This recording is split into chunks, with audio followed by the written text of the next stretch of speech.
आदरणीय ताईसो आशाताई सजन महाजन याही या ठिकाणी आलेले आहेत।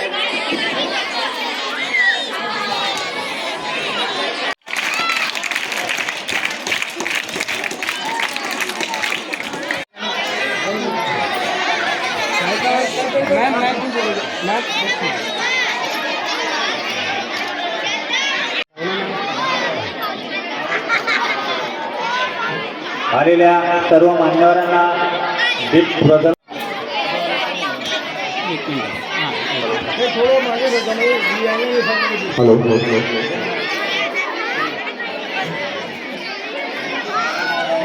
कार्यक्रमाचं मान्यवरांच्या हस्ते उद्घाटन संपन्न होते। उपस्थित सर्वांना विनंती करेल जोरदार टाळ्या। आपल्या या संस्थेच्या प्रांगणामध्ये सालवादाप्रमाणे यावर्षी देखील आपण मोठ्या उत्साहात हा कार्यक्रम संपन्न करतोय।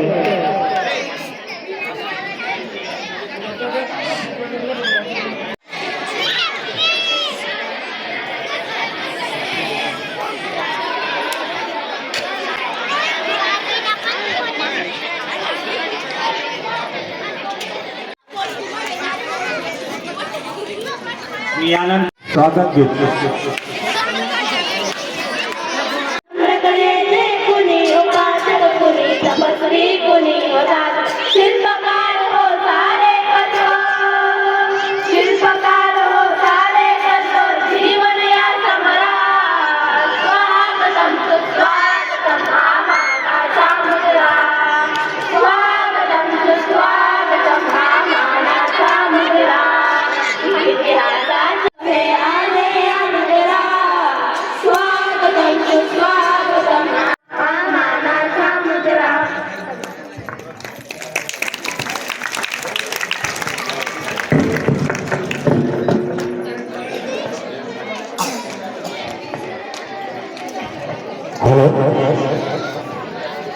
या ठिकाणी आमच्या माता पालक वर्षालीताई चुडामन व्यासपीठावर विराजमान संस्थेचे उपाध्यक्ष आदरणीय संस्थेचे संचालक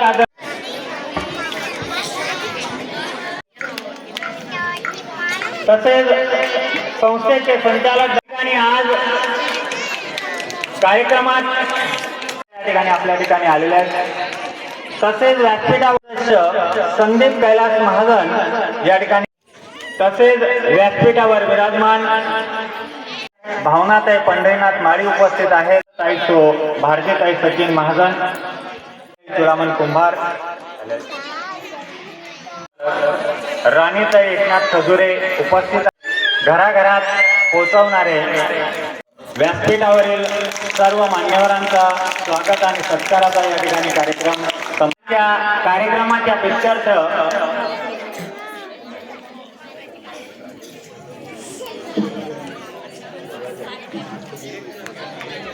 धनश्री कैलास माडी 100 मीटर धावण्यामध्ये पहिली आलेली विद्यार्थिनी आहे। इयत्ता 7वीची व्यासपीठाकडे यायचं। हिला पुष्प आणि प्रमाणपत्र संस्थेचे अध्यक्ष आदरणीय नानासाहेब भगवान शामराव महाजन या विद्यार्थिनीला प्रमाणपत्र आणि पुष्प देऊन सन्मानित करतील।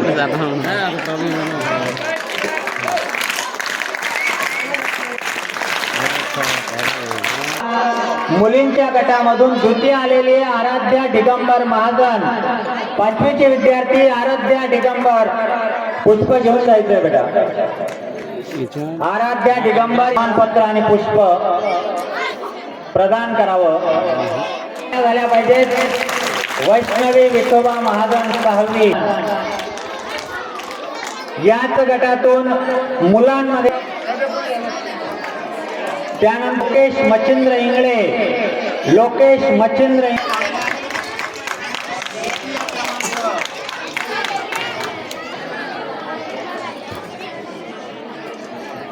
यानंतर विद्यार्थिनीला माजी सरपंच भावनाताई माळी प्रमाणपत्र आणि पुष्प देऊन सन्मानित करतील।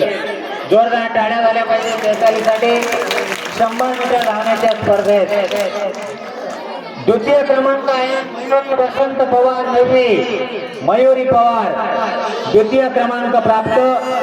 या विद्यार्थीला माजी सरपंच भारतीताई महाजन प्रमाणपत्र देऊन सन्मानित करतील।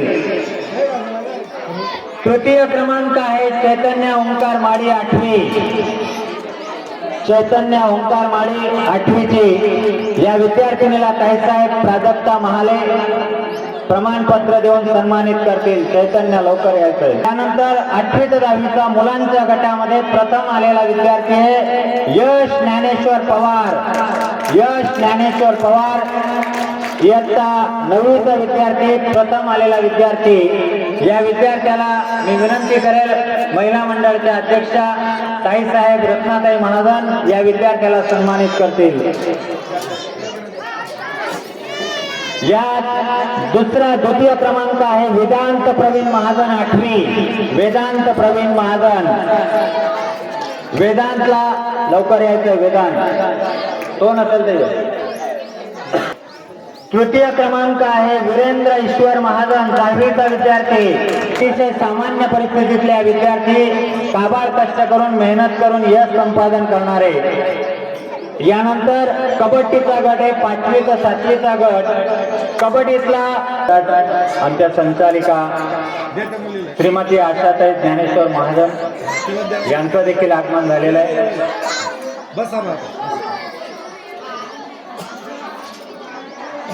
पुढचा कबड्डीतील आमच्या संस्थेच्या संचालिका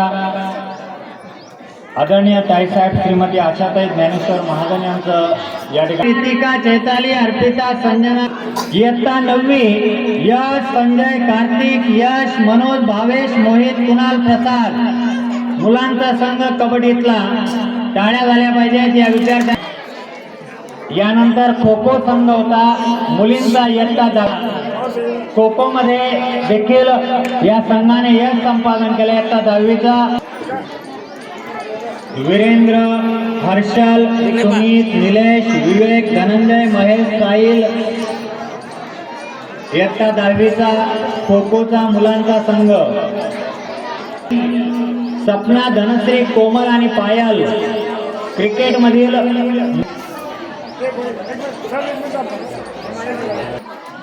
विजेता मुलांचा संघ आहे इयत्ता 7वीचा लोकेश, कार्तिक।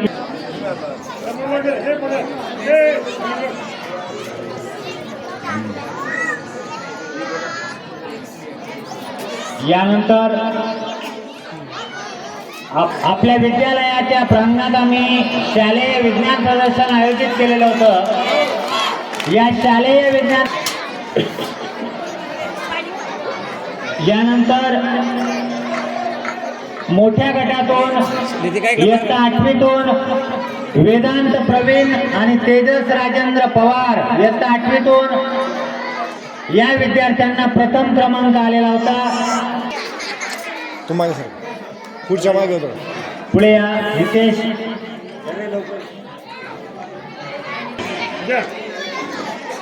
कृपया टाळ्या झाल्या पाहिजेत, आम्हाला जाणीव आहे, परंतु या विद्यार्थ्यांचं कौतुक करणं आपलं आद्य कर्तव्य आहे। लहान गटातून प्रथम आलेला विद्यार्थी जितेंद्र महाजन 7वी लहान गट। त्यानं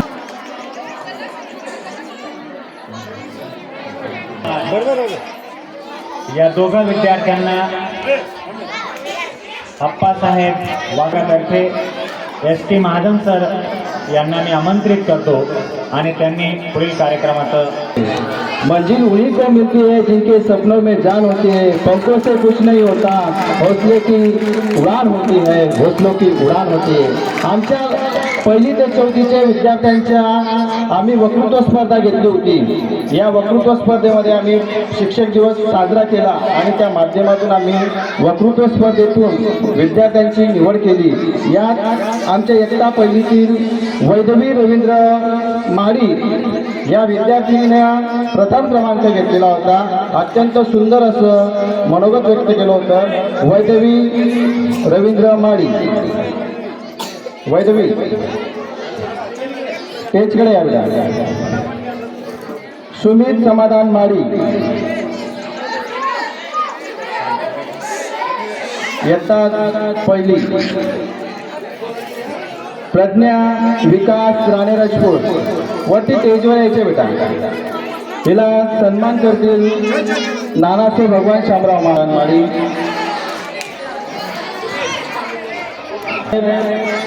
शिवदास हिरालाल महाजन, तृप्ती सुधाकर महाजन करतील दादाचो मुरलीधर श्रावण महाजन. याला सन्मानित करतील आशाताई ज्ञानेश्वर महाजन. हिला सन्मानित करतील महेश भाऊ गायकवाड.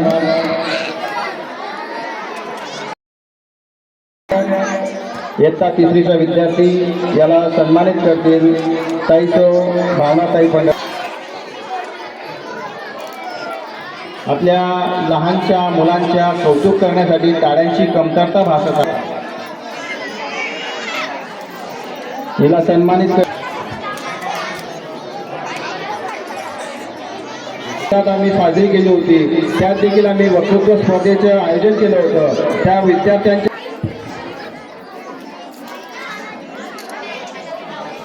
इयत्ता दुसरीतून खुशी महेंद्र महाजन.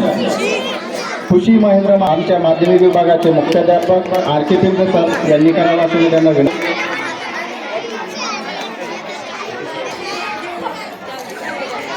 पुढचे सत्कार अनुष्का प्रवीण DR वाघ सर यांनी करावा असं मी त्यांना विनंती करतो.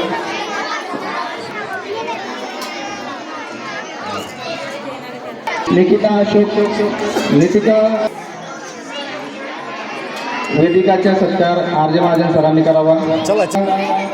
तिचा सत्कार डॉक्टर फाजलका माले यांनी. राजू महाजन तिचा सत्कार PR माळी सर यांनी करावा. कुणाल आनंदा महाजन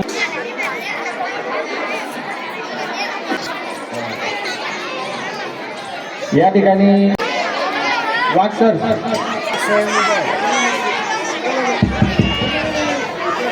कार्यक्रमाचे प्रमुख पाहुणे. कार्यक्रमाला लवकरच सुरुवात होणार आहे. दिवस आजचा घेऊन आला, दिवस आजचा घेऊन आला, उरात काही स्वप्ने पुन्हा नव्याने व्हावे, नवे नवेसे गाणे, नवी हेतू नवे ध्येय, नवे उमेद नवी आशा आहे कधी प्रस्तावितेतून सर्व सांगून या. आदरणीय व्यासपीठावर सर्व मान्यवर मंडळी, तसंच आजचे या महिला पालक मेळाव्यात ज्या व्याख्याते ताईसाहेब प्राजक्ता महाले, अत्यंत अभ्यासू व्यक्तिमत्व, या मॅडमांच्या जवळजवळ 500हून कार्यक्रम झालेले आहेत. या मॅडमांचे शिक्षण आयुर्वेदातून पुणे येथे झालेलं आहे. DMS यांचं शिक्षण झालेलं आहे. आहार तज्ज्ञ आहेत. त्यांचं आयुर्वेदामध्ये गर्भसंस्कार तज्ज्ञ, गर्भविज्ञान या सर्व विषयावर सखोल असं मार्गदर्शन असतं. वैद्यकीय सेवेमध्ये गेल्या 2004 पासून या मॅडम आयुर्वेदामध्ये काम करत आहे. अत्यंत सुंदर असं मार्गदर्शन आपण या ठिकाणी ठेवलेलं आहे. भारतीय गुरुकुल परिवार या संस्थेमध्ये त्यांचे उपक्रमशील सहभाग आहे. त्यांचे अत्यंत महत्त्वाचे अनेक उपक्रम ते हाती घेतात. कृपया शांतता ठेवायचे विद्यार्थी.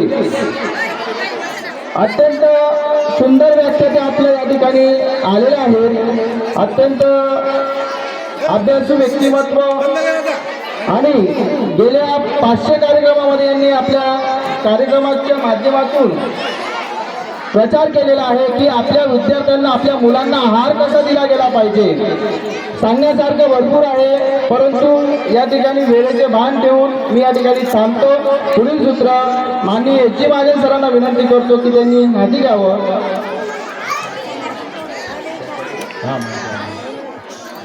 कृपया सर्वांना पुनश्च नम्र विनंती आहे, पालकांची भूमिका काय असावी. आहारांना आम्ही विशेष आग्रहास्तव बोलवलं. कृपया आपण त्यांच्या मार्गदर्शनाचा लाभ घ्यावा. मी ताईसाहेबांना विनंती करेन की आपण आपलं मनोगताला सुरुवात करावी.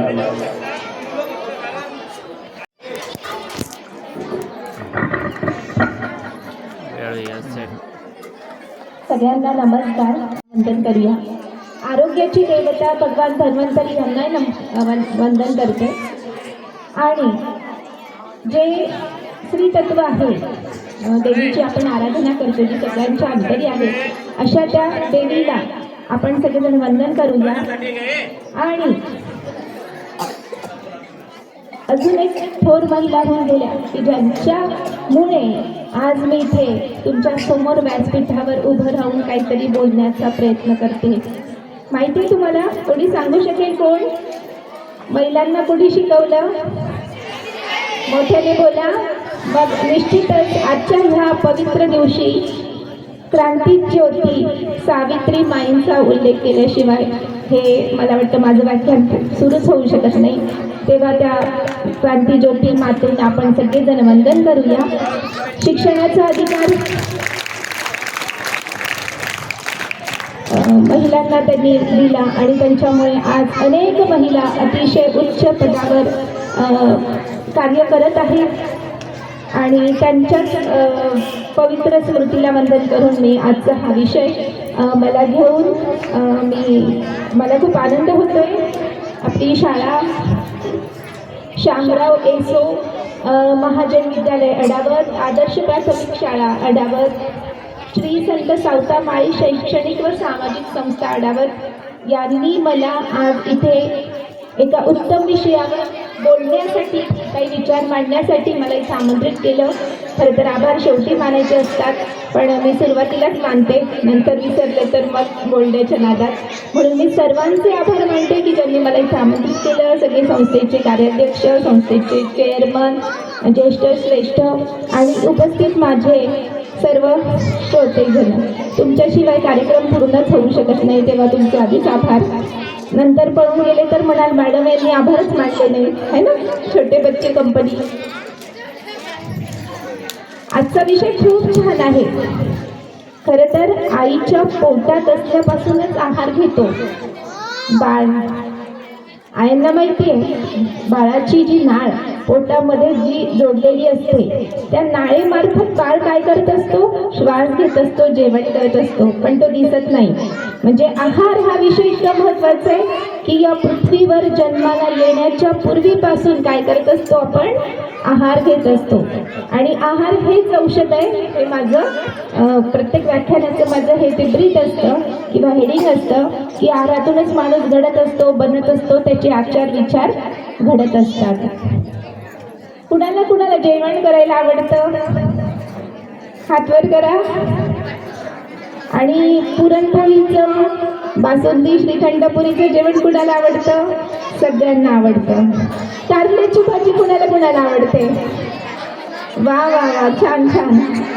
आई वर्गाला नाही आवडत का? हातवर नाही आले. बघा माता पालकांनो, आजचा प्रबोधनाचा विषय मला जेव्हा देण्यात आला, मी स्वतः एक माता आहे. मला 2 मुलं आहेत. मोठी आहेत ती, एक तर मोठा 2ऱ्या वर्षाला मेडिकलला, एक छोटा 8वीला आहे.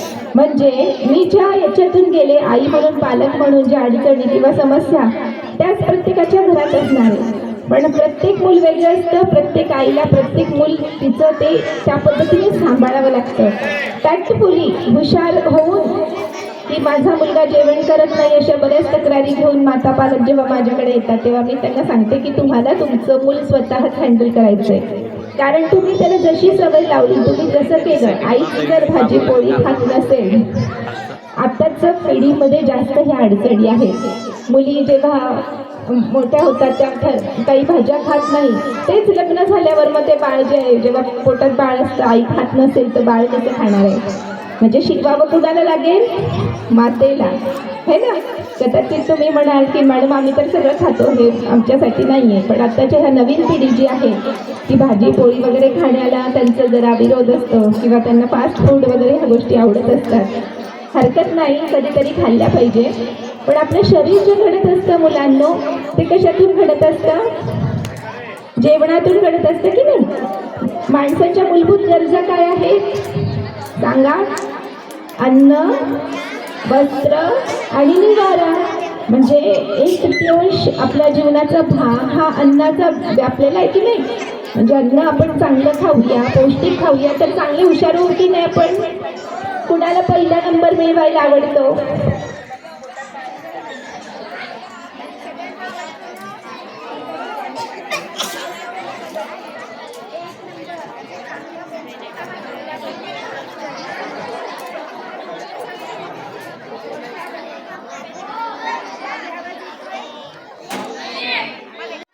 बिरबल चतुर होते, पण अकबर पण तेवढेच हुशार राजा होते. ते असे वेगवेगळ्या परीक्षा घ्यायचे आपल्या दरबारातील लोकांच्या. मग त्यांनी काय केलं, एकदा बिरबलाला काय केलं, एक बकरी दिली आणि सांगितलं की हिचं तू चांगलं, म्हणजे इतरांना पण दिल्या, अशा 10-12 जणांना बकऱ्या दिल्या आणि सांगितलं की हिला दुष्टपुष्ट करा, पण हिचं वजनही वाढलं पाहिजे नाही आणि बारीकही व्हायला नको, म्हणजे तिचं वजन तेवढंच्या तेवढं हवं. मग आता बिरबल तर चतुरच होते, बाकीचे लोक काय करायचे, प्रश्नच पडला की काय करूया, वजन वाढायलाही नको, कमी पण व्हायला नको. मग कुणी काय केलं, अर्ध पोटी द्यायला लागले, कोणी उपाशी ठेवायला लागले, कोणी फक्त काहीतरी थोडं ठराविकच द्यायला लागले. बिरबल मात्र एवढे हुशार होते ना, त्यांनी काय केलं माहितीये का, त्यांनी त्या बकरीला एका पिंजऱ्यात बांधलं आणि तिच्या समोर काय केलं, वाघाचा पिंजरा ठेवला आणि एक अलार्म क्लॉक म्हणजे बेल घंटा ठेवली. जेवणाची वेळ झाली की चारा समोर असायचा, पण समोर वाघ पण असायचा. मग काय होणार होतं, बकरी चारा खाईल का वाघाला पाहून? नाही, कारण काय होतं, वाघ काय करतो, बकरीला खातो ना. वाघ शाकाहारी आहे का मांसाहारी आहे? मांसाहारी, म्हणजे मग तो काय करणार, बकरीला खाणार.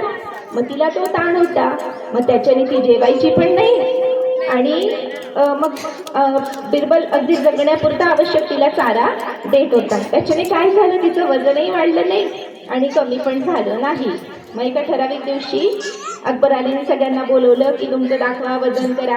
त्याच्यामध्ये मग बिरबल काय ती परीक्षा जिंकले, तिच्यामध्ये उत्तीर्ण झाले. मग अकबराने विचारलं की काय रे, तू काय आयडिया केली? तर काय नाही म्हणे, मी एका ठराविक वेळेला ती घंटा वाजवायचो, तिच्यासमोर चारा हे करायचो. मग ठीक आहे म्हणे, मग तिचं तर वजन वाढलं पाहिजे, वजन कमी करण्यासाठी तू काय केलं? त्यामुळे मी तिच्यासमोर वाघ आणून ठेवला. मग तुमच्या समोर पण दोन्ही गोष्टी आहेत, पण दिसत नाही मुलांना. कुठल्या बरं? आई, बाबा छान छान जेवायला देतात, आई छान आवडीचं करते, बाबा छान सगळ्या गोष्टी आणून देतात, पण तुमच्या समोर काय असतो, वाघ अभ्यासाचा, परीक्षेचा. मग तुम्ही काय करता, त्या टेन्शनमध्ये, त्या ताणामध्ये जेवण करता का? मग आई काय म्हणते, अरे बाळा जेवण कर. नाही, माझा अभ्यास बाकी आहे, माझी परीक्षा आली आहे. मग काय होतं, तुम्ही कुपोषित होता, जेवत नाही, तब्येत खराब होते तुमची, भूक तर लागते, पण अभ्यासाचा ताण असतो ना, मग त्याच्यामध्ये तुमची भूक मरून जाते. मग माता पालक म्हणतात, अरे हे मुलं धड अभ्यास पण करत नाही आणि काय करत नाही, त्यांचं तब्येत पण चांगली होत नाही. मग जर आपल्याला एक चांगला नागरिक, एक हुशार विद्यार्थी व्हायचं असेल, त्यासाठी काय केलं पाहिजे, जेवण केलं पाहिजे. मग तुम्ही जेवण मागायचं काम तुमचं आहे आणि छान छान आरोग्यदायी पौष्टिक जेवण द्यायचं काम कुणाचं आहे, आईचं आहे. मग आता तुम्हाला एक गोष्ट सांगते, म्हणजे आईचं पण काम मी जरा कमी करते, की आई जे देईल ते तुम्ही सगळं खायचं आहे. खाल ना, खाल का? हां, त्यासोबतच तुम्हाला दैनंदिन याच्यामध्ये पण काही गोष्टी करायच्या आहेत, की सकाळी लवकर उठायचं आहे, त्याच्यानंतर दात घासायचे, मंजन असू दे, निंबाची काडी असू दे, ब्रशचा वापर कमीत कमी करायचा आहे, टूथब्रशचा वापर. पण मंजन किंवा लिंबाची काडी याच्याने आपले दात काय होतात, बळकट होतात. नंतर काय करायचं आहे, शीला जायचं आहे. मोठ्या घरी जाता का तुम्ही पोट साफ करायला? रोज सकाळी उठल्यावर पोट साफ झालं पाहिजे. ती घाण बाहेर पडली तर तुमचं काय होणार आहे, पोट रिकामं होईल आणि तुम्ही जेवण कराल, बरोबर ना? हे सगळं आयुर्वेदामध्ये पुस्तक स्वरूपात लिहून ठेवलेलं आहे. शालेय विद्यार्थ्यांचं आरोग्य आणि आहार, याच्यामध्ये तुमची दिनचर्या पण चांगली पाहिजे, तुम्ही अंगाला तेल मालिश केलं पाहिजे, बरं का? झोप तुमची चांगली झाली पाहिजे, गाईचं दूध तुम्ही घेतलं पाहिजे. किती जण दूध घेता? का बरं बाकीच्यांना आवडत नाही, दूध आवडत नाही? आवडतं ना? असं त्यांनी एक कपभर तरी गाईचं दूध घ्यायचंय, तूप पण घ्यायचंय, जेवणामध्ये पोळी भात वरण काय असेल खिचडी त्याच्यावर तूप पण खायचंय. रात्री लवकर झोपायचंय की मोबाईल पाहत बसायचंय? किती जण रात्री मोबाईल पाहतात? किती जण? मी हा प्रश्न माता पालकांना विचारते. ताईंनो, किती जणांची तक्रार आहे की मुलं लवकर झोपत नाही, मोबाईल पाहतात? हात वर करा. आहे ना? बघा, तुमचा आजचा बराचसा ताण जो आहे तो आजच्या व्याख्यानानंतर कमी होईल अशी मला आशा आहे. कारण हे मुलं मला प्रॉमिस करणार आहेत. कारण या दोन्ही शाळांची मुलं खूप हुशार आहेत आणि समंजस आहेत. त्याच्यामुळे जे तुम्हाला सांगणार ते सगळेजण तुम्ही करणार आहात. करणार की नाही? बघा, जर आपल्याला डोळे नसते तर काय, हे छान रंगीबेरंगी कपडे, छान छान फुलं, छान निसर्ग, खाण्याच्या वस्तू पाहता आल्या असते का? नाही. मग जे आपल्याला मिळालंय त्याला सांभाळणं कोणाचं काम आहे? सगळ्यांचं काम आहे की नाही? की चष्मा लावून पण का असे ना आम्ही पाहूच मोबाईल चष्मे. मला खूप आनंद झाला तुम्हाला चष्मे नाही आहेत का? कारण तुम्ही हुशार आहात. तुम्ही पोळी भाजी खातात, आईबाबांचं ऐकतात, मोबाईल पाहत नाही, लवकर झोपतात, व्यायाम करतात की नाही? आणि जर करत नसाल तर मला प्रॉमिस करा, आम्ही हे सगळं करू. ठीक आहे? ओके, चला आता वळूया आईंकडे. बघा, म्हणजे इथे मला वाटतं बंधू पालक नसावेत जास्त, माता पालकांचीच उपस्थिती आहे. पण आजचा विषय मला दिला आहे की फक्त शाळेत आपल्याला काय, आपल्या डोक्याचा ताण आपण काय करतो? शाळेत पाठवून देतो. मग हे योग्य आहे का? नाही. बघा, पूर्वी जेव्हा शाळा नव्हती अशी, पण लौकिक शिक्षण कोण देत होतं मुलांना? घरूनच होतं की नाही? आपल्या घरातले ज्येष्ठ मंडळी, वडीलधारी आजी बाबा काका काकू आई वडील ह्यांच्याकडून ते शाळा शिकत होते. मग फक्त शाळेचे कर्तव्य आहे का? शिक्षकांचं कर्तव्य आहे का आपल्या मुलांना घडवण्याचं? ते करतील. शाळेच्या दिलेल्या वेळामध्ये आपल्या मुलांची काळजी शिक्षक वर्ग घेणार आहेतच. परंतु घरातही आपल्याला शिक्षण द्यावं लागेल. कारण सकाळी लवकर उठण्यापासनं शाळेचा वेळ सोडला तर रात्री परत झोपेपर्यंत मुलं कुठे असतात? आपल्याजवळ असतात आणि माता पालकांजवळ पण असतात. त्यामुळे मुलांचं शिक्षण हे जन्माला आल्यानंतर न सुरू होता. जसं मी गर्भसंस्कार तज्ज्ञ म्हणून काम करते, तर गर्भातून शिक्षण ही खरी गोष्ट आहे. अभिमन्यूची गोष्ट माहिती आहे सगळ्यांना? अभिमन्यू कुठे शिक्षण घेतलं त्यांनी? चक्रव्यूह भेदण्याचं पोटातून ना. हे गोष्ट खोटी आहे का? नाही. याच्यामध्ये विज्ञान आहे की सुभद्रा माता जागी होत्या जोपर्यंत चक्रव्यूह भेदण्याचं भगवान कृष्ण सांगत होते सगळ्यांना. तेव्हा मातेने ऐकलं. तिच्या उदरामध्ये कोण होतं? अभिमन्यू होता. त्याने ते ऐकलं. पण सुभद्रा मातेला ग्लानी आली, तिला निद्रा आली, विचारांची म्हणा किंवा जी स्वाभाविक येते ती निद्रा आली. तर चक्रव्यूह भेदन कसं करायचं हे न ऐकल्यामुळे अभिमन्यूसारखा थोर जो होता योद्धा त्याला पण काय आलं? वीरमरण आलं. म्हणजे माता जागी झाली विचारांनी पण आणि आचारांनी पण. मग गर्भाचं शिक्षण जर उत्तम झालं तर आपली पुढची संतती पण काय येणार आहे? उत्तम येणार आहे. मग आता ही जन्माला आली, मग त्यांना काय करायचं? आपण चांगल्या संस्कारांची देण देण्याचा प्रयत्न करायचा. त्यामधलं सगळ्यात महत्त्वाचं काय? आहार म्हणजे जेवण. असं म्हणतात की कुणाला खुश करायचं असेल तर त्याचा मार्ग कुठून जातो? पोटातून. त्याला चांगलं जेवायला दिलं की खुश होतो माणूस. मग तसंच आहे, आपल्या मुलांना आपण युक्तीने चांगला पौष्टिक आहार द्यायचा प्रयत्न करायचा. त्यामध्ये तुम्ही काय देऊ शकता? मग चांगला आहार म्हणजे काय? की बाहेरचं चमचमीत खूप असं खाऊ, जे खूप प्रोसेस केलेलं असं अन्न नाही, आपल्या घरचंच. मुलांनो, तुम्हाला कंटाळा येतोय ऐकायला? तुम्हाला कंटाळा येतोय? तर यांना जाऊ देत, हे पुढची मंडळी. मग ते बाकीच्यांना पण ऐकू देणार नाही, यांना जाऊ देत ना. हे छोटे छोटे मंडळी जाऊ द्याल ना, तर पौष्टिक खावं म्हणून तुम्ही काय सांगाल? तर त्याच्यामध्ये मी सांगते, आपल्या घरी केलेलं गाईचं दुधाचं लोणी लावून, जे आपण विरजण कर लावून जे लोणी बनवतो, त्या लोण्याचं कडवलेलं तूप हे रोजच्या तुमच्या मुलांच्या जेवणात असायला हवं. तुपाचे खूप फायदे आहेत. त्याच्याने बुद्धी वाढते, डोळे चांगले होतात, स्मरणशक्ती वाढते, त्वचा चांगली होते, भूक चांगली होते आणि कॅल्शियम मिळतं त्याच्यातून. म्हणून रोज गाईचं तूप तुम्ही देऊ शकता, गाईचं दूध तुम्ही देऊ शकता.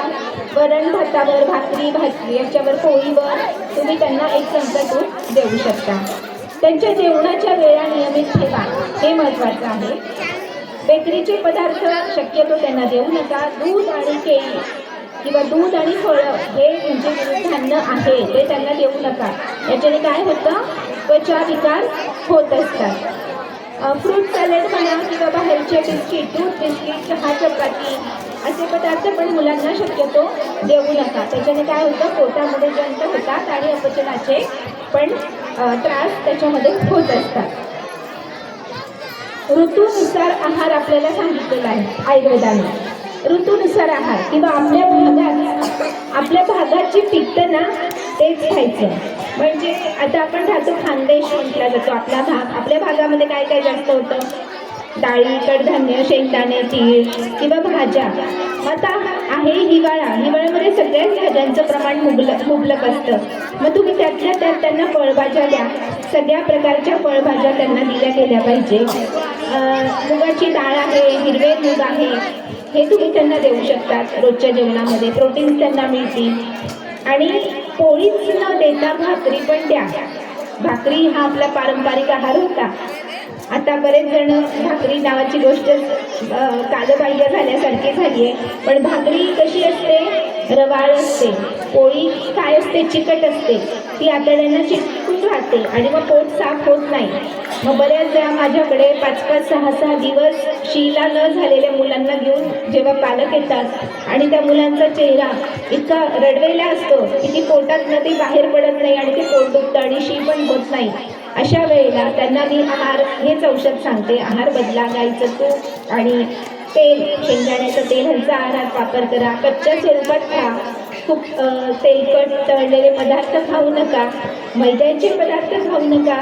बिस्किट किती जण खातात रोज? खरं खरं सांगा, बाकीचे खात नाही. रोज बिस्किट खाणं चुकीचं आहे. कारण ते कशापासून बनलंय, मैद्यापासून. आपले आतडे जे असतात ना, तिथं ते सगळं जे सॉफ्ट म्हणजे चिकट असतात ना, ते पदार्थ आतून साचत जातात आणि जे आपल्या आतड्यांमध्ये रेषा असतात ज्याच्याने आपलं मलप्रवृत्तीशी साफ व्हायला मदत होते, ते झाकले जातात आणि मग मल बाहेर पडायला होत नाही. आणि मग काय होतात, मूळव्याधीचे त्रास होतात, पित्त होतं, जळजळ होते, पोट साफ होत नाही, पोट फुटतं, असे सगळे त्रास मुलांना व्हायला लागतात. आणि विशेष करून जंत होतात. किती जणांच्या मुलांना जंतांचे त्रास आहेत? सगळ्यांनाच आहेत ना? मैद्याचे पदार्थ, गोड, पांढरे, साखर ह्या गोष्टी तुम्ही कमी प्रमाणात द्या. जेवणामध्ये सैंधव मिठाचा वापर किती जण करतात? सैंधव मीठ माहिती आहे कोणाला? जेवणामध्ये सैंधव मिठाचा वापर करा. फक्त पांढरं मीठ जे आहे ते नका वापरू. त्यानंतर गाईचं तूप झालं, कढीपत्ता, कोथिंबीर, पुदिना या गोष्टींचा वापर स्वयंपाकामध्ये तुम्ही करत जा. याच्याने पाचक स्राव आपला स्रवतो आणि भूक वाढायला मदत होते. तिळीची चटणी, जवसाची चटणी, शेंगदाण्याच्या वेगवेगळ्या चटण्या तोंडी लावायला देत जा. याच्याने पचन चांगलं होईल आणि आहाराचं काय होईल, चांगलं तुम्हाला भूक वाढीला मदत होईल. आता आजचा जो म्हणजे आपला हा म्हणतो आपण की मकर संक्रांतीचा सण आहे, तो ह्याच सीझनमध्ये का करता माहिती आहे तुम्हाला? किती दिवसपर्यंत करतात? मकर संक्रांत ते रथसप्तमीपर्यंत हळदी कुंकू किंवा हा सण मनवला जातो, बरोबर? मग आयुर्वेदाने सांगितलंय किंवा भगवद्गीतेमध्ये सांगितलंय की आरोग्यम भास्करात इच्छेत. म्हणजे तुम्हाला उत्तम आरोग्य पाहिजे असेल तर भास्कर म्हणजे काय, सूर्य. सूर्याची काय करा, तुम्ही उपासना करा, प्रार्थना करा, त्याला पूजा हवन करा. कारण असं म्हणतात की संक्रांतीपर्यंत काय असते, थंडी जोर धरून असते, एकदम पीकला गेलेली असते आणि त्याच्यानंतर हळूहळू काय होते, थंडीचा जोर ओसरायला लागतो.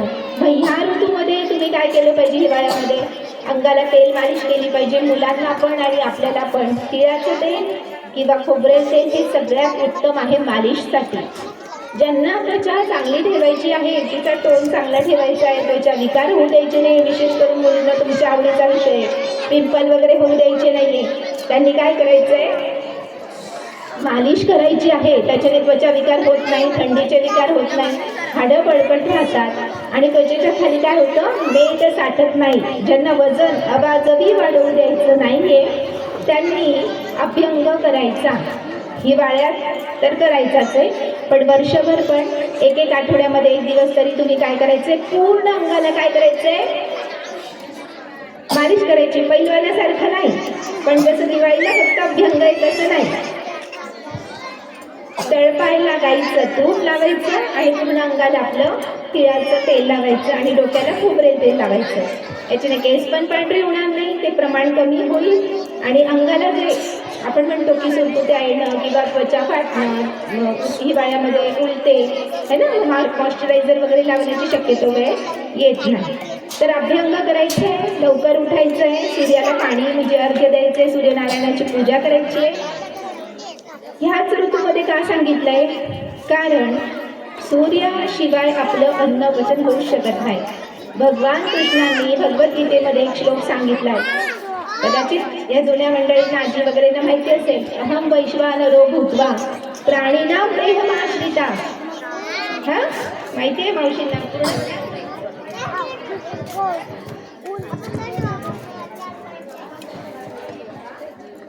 अहम वैष्णारो भूता प्राण समायतो पंचमण्यम चतुर्विधम ओम सणावतु सणो गुणवतु सणविन करवा होय तेजस्वी नामसे महाविदुषाय ओम शक्ती. म्हणजे आयुर्वेदाने 5000 वर्ष झाले ग्रंथांमध्ये पण लिहून ठेवलं आहे आणि शास्त्राचं पण आहे, आध्यात्मिक पण त्याला महत्त्व आहे. आपल्या आतमध्ये वैश्वानर नावाचा काय आहे, अग्नी आहे आणि तो काय करतो, पचनाचं काम करतो. म्हणून आपल्याला जेवणापूर्वी भोजन मंत्र म्हणायला सांगितलंय. किती जण म्हणतात ताईंनो, किती जण म्हणता तुम्ही भोजन मंत्र? आधी केले मग सांगितले. हे लेक्चर तुमच्यासाठी नाही, माझ्यासाठी पण आहे. आपण मोठे झालो, आपल्याला वाटतं की आपल्याला सूट आहे, आपण त्याच्यातून गेलो, आपण पास झालो. आता ते मुलं म्हणायचे तर म्हणू दे, नाही तर नाही रे, तुला बसावंच लागेल, तुला अभ्यास करावाच लागेल. आपलेच मुलं म्हणतात. परवाच माझा मुलगा म्हटला, मी त्याला म्हटली संस्कृतचा पेपर होता, म्हटलं तू अभ्यास कर, शब्द पाठ कर, विषय नवीन आहे. मला म्हणतो तुला किती मार्क मिळाले 8वीत असताना संस्कृतमध्ये, तू किती वेळ अभ्यास करायची? म्हणजे आताची पिढी अशी आहे, आपण आपल्या आईबाबांना आता पण घाबरतो, पण आपली जी पिढी आहे, तुम्ही कान बंद करा बरं का, ते आपल्याला प्रश्न विचारतात. आणि म्हणून आधी केले मग सांगितले. जेव्हा आपल्याला वाटतं आपल्या मुलांमध्ये पण बदल व्हावा, चांगला बदल व्हावा, तेव्हा आपली पण भूमिका बदलणं गरजेचं आहे की आधी आपण अभ्यास करा, आधी आपण भोजन मंत्र म्हणा, आधी आपण सगळं खा. आपल्याला वाटतं आपल्या मुलांमध्ये हे बदल व्हावे, आपल्याला आधी ते करावे लागतील. कारण आताची काय आहे, 5G ची पिढी आहे. 1G 2G 3G गेलं ना, 5G नेटवर्कची पिढी आहे. ते पाहूनच म्हणजे ते कुठल्या रूममध्ये असतील त्यांचं लक्ष आहे, आई चोरून मोबाईल पाहते का.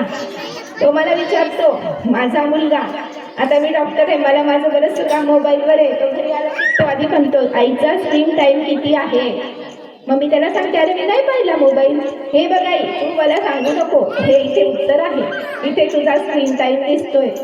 मुलांना बनवणं अवघड आहे, म्हणून जो काही बदल करायचा आहे आता आपल्यालाच करावं लागेल. आपल्या आधीच्या पिढीच्या ह्या मावशी लोक इथे सगळ्या बसल्या आहेत, त्यांच्याकडे काहीच नव्हतं, त्याच्यामुळे आपण त्यांना बोलण्याचा प्रश्नच नव्हता. आणि आपली पिढी खूप आदर्श घडली, कारण ते चांगले होते. आता आपली पिढी घडवण्यासाठी आपल्याला खरोखर ह्या गोष्टींचा मोह सोडून आपले जे काही असते इच्छा वगैरे त्या थोड्या बाजूला करून त्यांना घडवायचं आहे. माझी आपल्यालाही ते करावं लागेल, माता पालकांना. धन्यवाद. मी काही वेगळं बोलत नाहीये. जे मला जे अनुभव आले, मला असं वाटतं की ते तुमचे पण अनुभव असतील, बस तेच तुमच्या पुढे मी मांडण्याचा प्रयत्न करते. मग तुमच्या काय तक्रारी आहे? मुलं अभ्यास करत नाही. मग आपण जातो सरांकडे, टीचर, वर्ग शिक्षक वगैरे, की मुलं अभ्यास करत नाही, बघा तुम्ही. ते तर नक्कीच बघणार, ते शिक्षक आहेत, ते त्यांचं ज्ञानदानाचं कार्य करणारच आहेत. मी मगाशी सरांना विचारलं, महाजन सरांना, सुधाकर दादा, की किती वर्ष झाले, काय कसं तुमच्या शाळेचं मला जरा माहिती द्या. 30 वर्ष झाली शाळेला, मला आनंद होतोय. 3 दशकं उलटली आणि बरेचसे चांगले उत्तम विद्यार्थी इथून घडून गेले म्हणाले. डॉक्टर आहेत, इंजिनियर आहेत, पोलीस ऑफिसर आहे, वकील आहेत, IT मध्ये इंजिनियर झालेत. म्हणजे मला सांगा, शाळा खराब किंवा चांगली असते का? कुठल्याही शाळेत तुम्ही जा, शिक्षक त्याच ह्याच्याने तुम्हाला शिकवणार आहेत. शिक्षक वर्गातल्या सगळ्यांना तोच विषय शिकवतात. तरी पण एखादाच मुलगा पहिला येतो, एखादा दुसरा, एखादा नापास होतो का? चूक कोणाची आहे? विद्यार्थ्यांची पण आहे. आणि घरी आई वडिलांनी विचारलं पाहिजे की बाळा, तुला आज शाळेत काय शिकवलं? मला तुझी वही दाखव, पुस्तक दाखव, काय नोट्स दिल्या, काही अभ्यास दिला का? ही आपली पण जबाबदारी आहे, कारण ते आपल्याजवळ जास्त राहतात. आणि शिक्षकांपेक्षा माता पालकांकडे ते जास्त राहिले. कसं? 9 महिने 9 दिवस जास्त कोणाकडे होते? ते आईकडे होते. मग हे गर्भातलं शिक्षण कधी उपयोगाला येईल? आमचे मुलं आमचं ऐकत नाही असं मला बऱ्याच जणी सांगतात. मला आता बऱ्याच ठिकाणी शाळांमध्ये जेव्हा बोलवलं जातं, मॅडम हा विषय तुम्ही सांगा, मुलं मोबाईल पाहतात.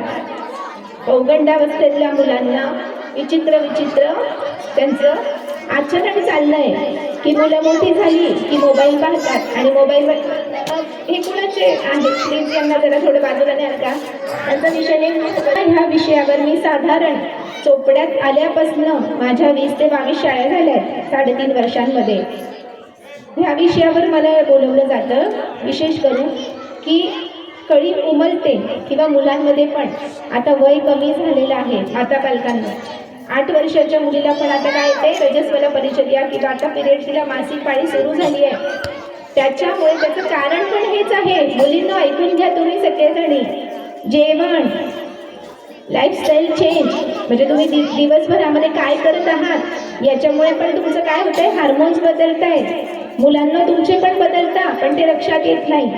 म्हणून आपल्या मुलींवर संस्कार करायचा आहे तर सगळ्यात महत्त्वाची जबाबदारी मातांनी करायची आहे की आहार सत्व गुणाचा द्या.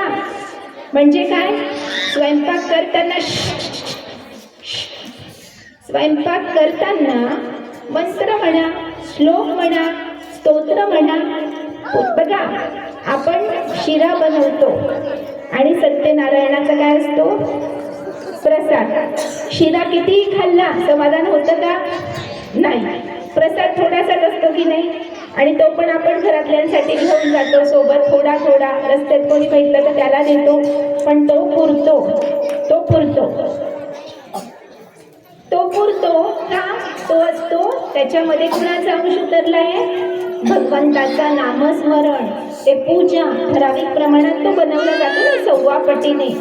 मग असा जो प्रसाद खाल्ल्यानंतर मनाला आणि शरीराला तृप्ती मिळते, प्रसन्नता मिळते. मग आपल्याला किती मोठी भूमिका छान आहे आईंना, की असं जर मंत्र श्लोक ऐकत नामस्मरण करत जर आपण स्वयंपाक केला तर खाणाऱ्या लोकांचे विचार कसे होतील? मला सांगा, कसे होतील? चुकीचे पण बरोबर होतील की नाही? चांगले होतील की नाही? म्हणजे खूप मोठी भूमिका आपल्याकडे आहे जी स्वयंपाक बनवते. फक्त आई नाही आहे, मुलींनो तुम्ही पण हातभार लावायचा आहे. कारण हे मी नेहमी म्हणत असते, तुम्ही भारताच्या पंतप्रधान व्हा, राष्ट्रपती व्हा, कलेक्टर व्हा, काही सगळ्या कामाला नोकर लावू शकता, पण स्वयंपाक मात्र घरातील स्त्रीने, महिलेनेच करायचा. कारण पूर्वीच्या लोक, म्हणजे साऊथ इंडियन बघा तुम्ही, आजी लोक, भाजीवाल्याला सुद्धा एंट्री नाही, त्याला पण दारात, आणि सोवळं नेसूनच ते स्वयंपाक करतात. अजूनही तिकडे या पद्धती आहेत. म्हणजे एवढं भोजनाचे काय नियम त्यांनी पाळलेले आहेत. मग तसे पाळल्यामुळे कुठल्याच प्रकारचं वाईट विचार, दूषण, काही जीवजंतू काय होत नाही, स्वयंपाक घरात येत नाही. मग आता असंच आहे, बिनांघोळीचं पण स्वयंपाक करायचा नाही, खेड्यात नाही पण शहरामध्ये आहे. शहरात शाळा असतात, उठलं की मुलांचा टिफिन करायचा आहे, मग ब्रश करा किंवा नका करू, आंघोळ करा की नका करू. पण हे नियम आपल्याला दिलेले आहे की भोजन बनवताना जे आहे आचारी कुणी असू दे, त्याने काय करायचंय, शुचिर्भूत व्हायचंय. म्हणजे आहाराला इतकं महत्त्व आपल्या जीवनात आहे. म्हणून भोजन करताना, स्वयंपाक बनवताना मंत्र म्हणा, स्तोत्र म्हणा, शक्यतो नैसर्गिक पिकवलेल्या भाज्या फळांचा वापर करा. बघा, मी इथे पाहिलं, जेव्हा आम्ही नाशिकहून चोपड्यात आलो राहायला बदली होऊन, तर मला इथे पाण्याचं प्रदूषण आढळलं, हवेचं प्रदूषण आहे, जमिनीचं पण प्रदूषण आहे. बरं, हे सगळं असताना आपण काय करतो, दैनंदिन जीवनामध्ये काय काय करतो, कुठे कुठे केमिकल वापरतो मुलींना सांगा मला.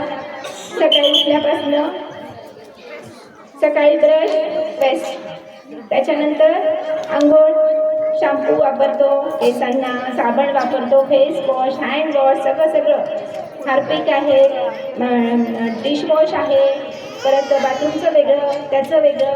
हां, सगळे असे काय करतोय आपण, केमिकल पाण्यामध्ये जात आहेत. पाण्यातून कुठे जात आहे, जमिनीत, जमिनीतून कुठे म्हणजे शेतांमध्ये, शेतातून आपल्या पिकांमध्ये, खालून पण आणि वरून पण फवारणी, कीटकनाशकं. म्हणजे मला चोपड्यात आल्यावर कॅन्सरचे जो आजार अतिशय दुर्मिळ होता काही वर्षांपूर्वी, आता 1-2 घरं सोडले तर प्रत्येकाकडे काही ना काही एक पेशंट, नातेवाईक म्हणून किंवा काहीतरी कॅन्सरचा आहे. जो आजाराचं नाव घेताना लोक घाबरायचे, दूर पळायचे, त्या आजाराला इतकं कॉमन कोणी केलं. मी पण जबाबदार आहे आणि आपण सगळे जबाबदार आहोत, कारण आपण वेगवेगळं प्रदूषण करत आहोत.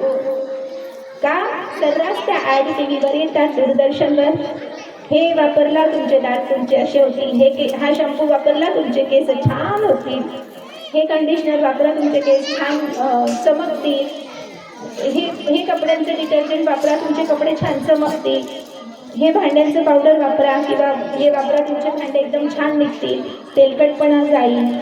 बघा, पूर्वी राख असायची भांडे घासायला, आता राखेत नकोच लोकांना हात घालायला, पण त्याच्यासारखं बेस्ट डिसइन्फेक्टंट काहीच नाही आहे. गोमाता म्हणजे का, तिचे पंचतत्व म्हणजे गोमूत्र असू दे, तिचं दूध असू दे, तिचं तूप असू दे, सगळ्याच गोष्टी काय आहे, यूज टू आहेत आणि युजफुल आहे. म्हणजे तिची सेवा केल्याने पण आपलं काय आयुष्यवर्धन होतं. त्याच्यामुळे प्रत्येक घरी एक गाय असावी असं आम्ही म्हणतो आयुर्वेदाचे लोक. कारण काय होतं, तिची सेवा होते, तिच्या शेणामध्ये पण आयुर्वेदिक घटक आहेत. कॅन्सरसारख्या याच्यावर तिचे गोमयाचे जे काही वस्तू आहेत त्या वापरल्याने कॅन्सर बरा झाल्याचं निष्पन्न झालेलं आहे. मग आपल्याकडे हेच होतं, मधल्या काळात आपण विसरून गेलो, आपल्याच गोष्टी आपण विसरल्यामुळे हे सगळे आजार आता काय करत आहे, बाहेर येत आहेत. बघा, कोरोना आला, सगळ्यांनी लस घेतल्या, कुणी नाही घेतल्या हातवर करा. कोरोनाच्या लसी मुली मोठ्यांपैकी किती जणांनी नाही घेतल्या, मावशीने नाही घेतल्या, टाळ्या मावशींसाठी. आम्ही पण नाही घेतल्या, आमचा 4 जणांचा परिवार. त्यावेळेला आम्ही नाशिकला होतो, भुसावळून नाशिकला गेलो, ऐन कोरोनाच्या ह्याच्यात ट्रान्सफर पण झालं, सामान पण शिफ्ट केलं. सर ऑफिसलाही जात होते, मी पण असं लेक्चर वगैरे द्यायला जात होते. आम्ही लसीकरण केलं नाही. का बरं आम्ही एवढं करू शकलो? कारण आयुर्वेदाची जी दिनचर्या सांगितली आहे, लाईफस्टाईल. मुलींनो, हा शब्द तुम्हाला माहीत असेल, लाईफस्टाईल म्हणजे दिवसभरामध्ये तुम्ही काय केलं पाहिजे हे आयुर्वेदाने आपल्याला ग्रंथांमध्ये लिहून ठेवलं आहे.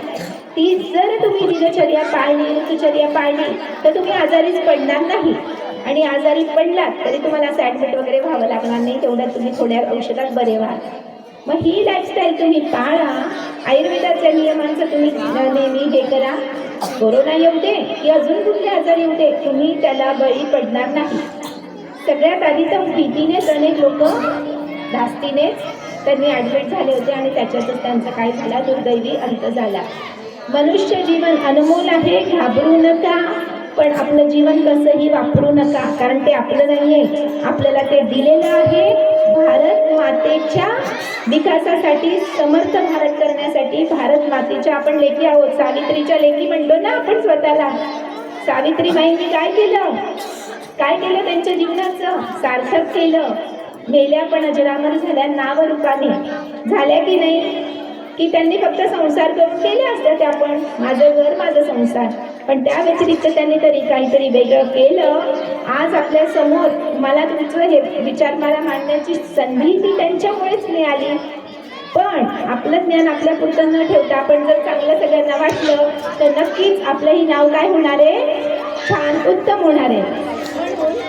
शाळा पाहताना खूप हायफाय न पाहता आपल्या भागातल्या शाळेमध्ये तुम्ही जर मुलांना टाकलं, मुलं आपल्याजवळ राहतील, आपल्या डोळ्यासमोर राहतील आणि शाळेत खूप हायफाय सगळे ड्रेस, छान गाडी, अपडेट असं पाहायला गेलं. तिथे शिक्षण असतं का? बऱ्याचदा नसतं. शिक्षणावर इतका पैसा खर्च करण्याची खरंच गरज नसते. आपल्या जिल्हा परिषद किंवा तुमच्या ह्या ज्या शाळा आहेत ज्या लोकल लेवलवर, तिथले शिक्षक खूप छान तळमळीने उलट शिकवतात, तुमच्या मुलांची काळजी घेतात. मी स्वतः मराठी माध्यमामध्ये शिकले. माझं 12वीपर्यंतचं शिक्षण लोकल ह्याच्यातच झालंय, पण नंतर मी पुण्याला गेले माझं हे आयुर्वेदाचं शिक्षण करायला.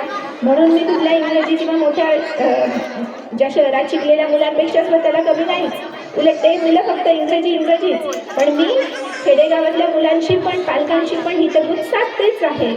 मग हे असतं लोकल.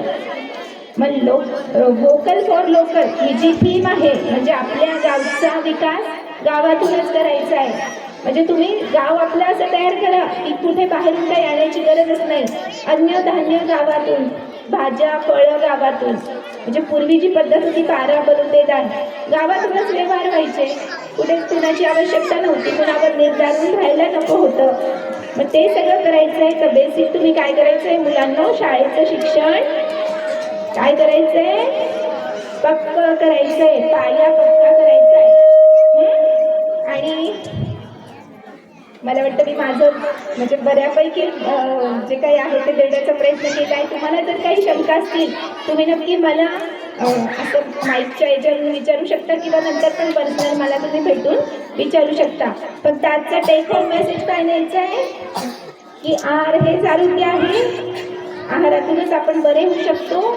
लवकर जेवायचंय, लवकर झोपायचंय, हां, आणि आपली दिनचर्या पालन करायची की जेणेकरून तुम्ही तुम्हाला कुठलाही विषयावर प्रश्न असू देत मला नक्की तुम्ही विचारू शकता. मुलांबद्दल असतील, जेवणाबद्दल असतील, काहीही तुम्ही विचारू शकता. बघा आता एक नवीन विषय इथे मला आल्यानंतर केसांच्या समस्या खूप आढळल्या की कोंडा होणं, त्याच्यावर एक छान उपाय मी आयुर्वेदाचा सांगतो. सगळ्या घरोघरी मला वाटतं तो प्रॉब्लेम असेल. कडुलिंबाचा पाला असतो ना आपला, तर तो, त्याच्यानंतर लिंबाचे साल अशी कोंडी करून तुम्ही जर पाण्यात उकळलं, त्याच्याने केस धुतले तरी तुमचं कोंड्याचं प्रमाण कमी होईल. किंवा मग पाणी जे आहे जे आपलं तुमच्याकडे कुठलं पाणी येतं, ट्यूबवेलचंच येतं, हे नाही येतं पाणी टाकीचं. तर तुम्ही नक्की सगळ्यांनी प्रयत्न करा की ट्यूबवेलचं पाण्याने केस पांढरे होतात, गळतात आणि कोंडा पण खूप होतो. तर तुम्ही सगळ्यांनी जोर लावा किंवा ते पाणी जे येतं पावसाचं ते बंधारे करा, निसर्गाचं रक्षण करा. जिथे तुम्हाला नैसर्गिक पाण्याचा स्रोत तुमचा वाढेल आणि त्या पाण्याने तुम्ही केस धुवा, त्याच्याने त्वचा केस तुमचे चांगले राहतील. मॅडम एक माता बालकांचा प्रश्न आहे, ते स्वतः बोलू इच्छित नाही, पण लहान मुलांचा केसात कोंडा वाढतो आणि केस गळतीचं प्रमाण जास्त आहे, तर याचा उपाय सुचवा. हो, खूप छान प्रश्न आहे आणि मला वाटतं तो बऱ्याच जणांचा असावा.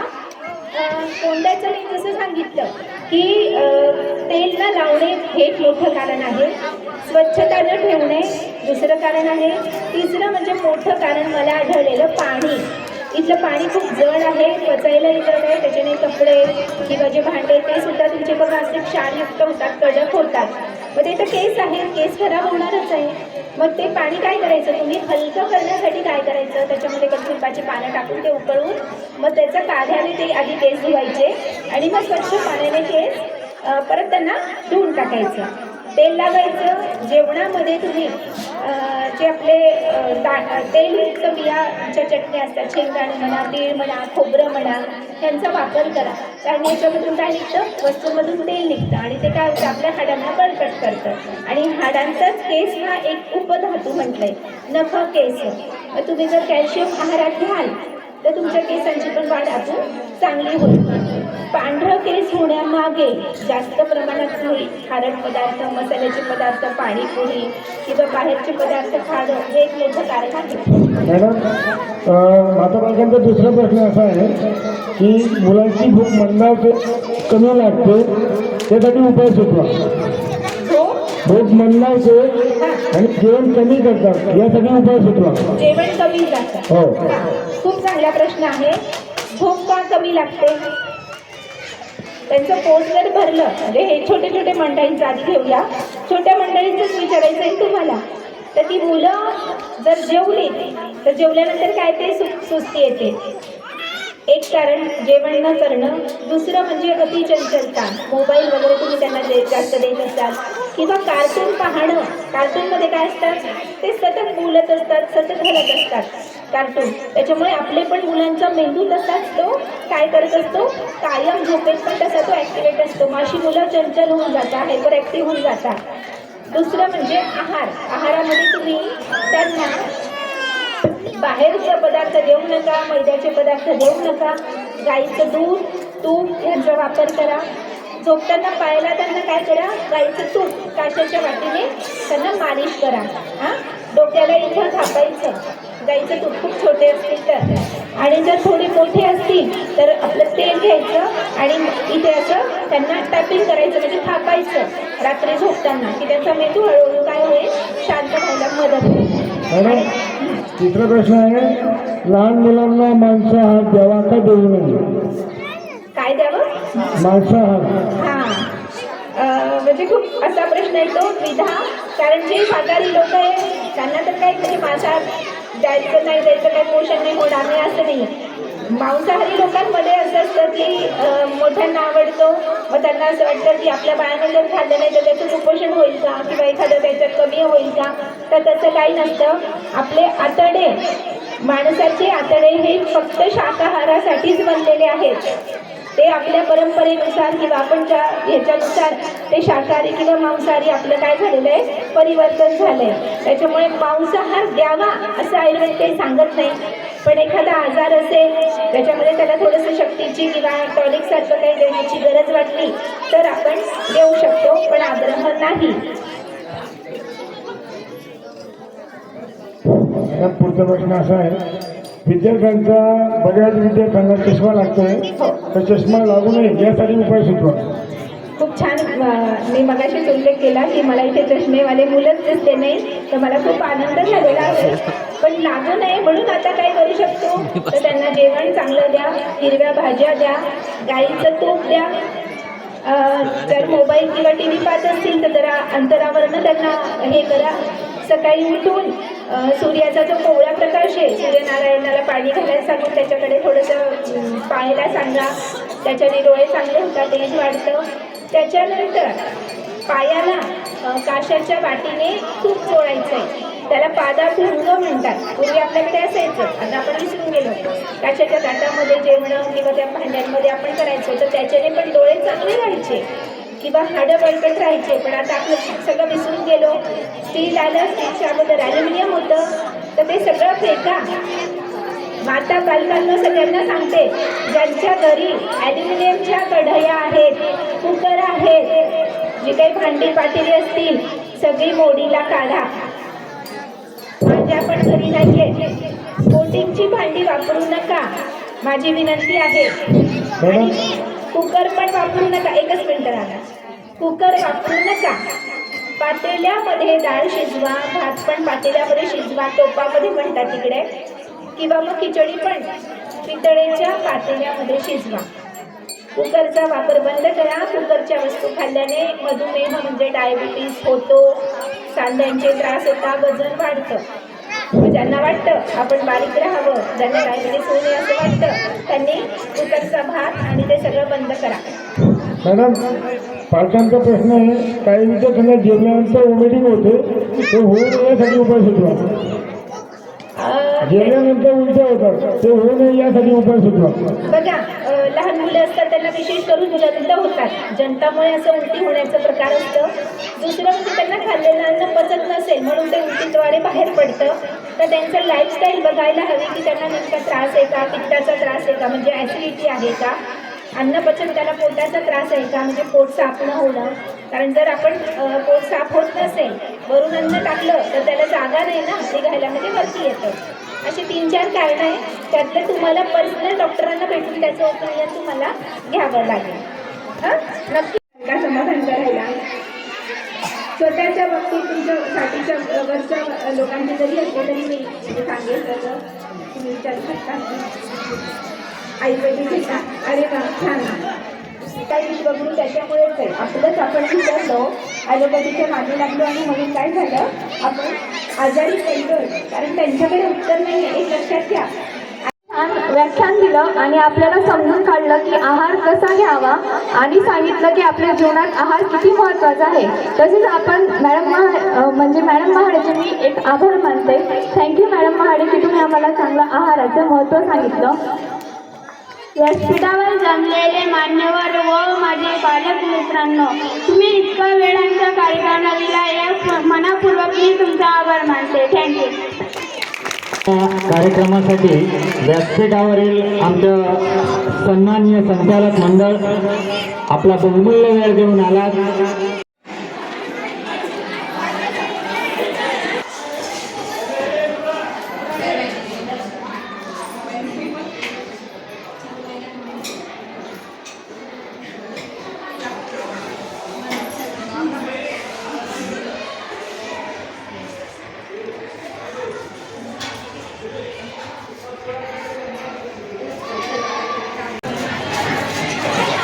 तर आता काय